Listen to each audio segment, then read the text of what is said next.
Hi class, this is Sister Whiting. I just wanted to give you a brief walkthrough of some features of iLearn 3 that can be helpful. Let's start with talking about how you determine whether or not you've completed your assignments. Here from the home screen, we're just going to click over to the Discussions tab. Most weeks we'll have a discussion board assignment, and so you'll know if you post the initial post, but sometimes you'll have to make replies to your classmates and require a certain number of them. So if you wonder about whether or not remembering whether or not you have submitted or responded to classmates, I find one of the easiest ways to check that is to actually view the discussion board in a grid view. There are two viewing options if you click on this down arrow. And if you click it in the grid view, you can see the list of posts. So your primary post will be with this big gray down arrow, but then all of the posts that you've responded to will be authored underneath it. So I can see that I have responded to these different posts and threads. So I can easily take count that I've made the required number of responses. If you're wondering if you had completed a quiz, you can click on the Quizzes tab, and all of the quizzes that will take this semester are listed here. You can see here that this quiz was allowed one attempt, and I made that one attempt and it was completed.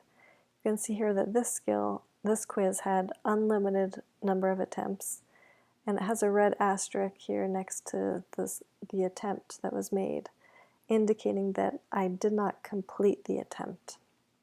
So if you see this red asterisk, you'll need to go back to the quiz and make sure you go in and complete and submit the quiz, otherwise it won't be able to receive a grade. And here you can see that this next quiz, which I have not yet made an attempt on, I'm allowed to make 3 attempts on it. So I have 3 tries to take this quiz, but I have yet to make one. If you're wanting to review the answers, so maybe you got something wrong and you wanted to review or write and you still want to review the quiz, the best way to do that is to click next to the quiz, you click the down arrow and you click Submissions. This quiz only allowed 1 attempt and I only made 1 attempt, so there's only 1 attempt listed. But for that quiz that has 3 attempts, all 3 of those attempts will be listed. So then you can click on the attempt and then go through and view the quiz. On the Assignments tab, you can view whether or not you have submitted an assignment. We'll have several assignments this semester in which you need to upload a Word document, and you will see this number change immediately, indicating you have submitted it correctly. But this number here won't change. Your grade on the assignment won't change until I have graded the assignment and input the grade into the grade book. I have 1 week to return grades, so 1 week from deadlines you will receive your grades. That is for all submitted assignments here and that you'll find on this page, as well as all of the discussion boards. Those also have 1 week before you'll receive a grade on them. And your grades will be found here under My Grades.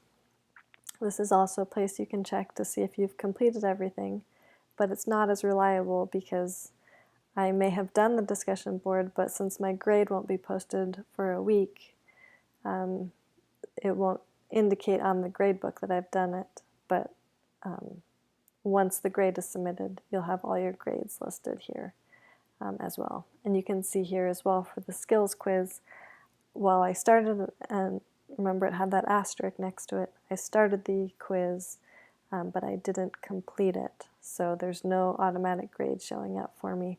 So I need to go back and make sure that I submit the quiz correctly.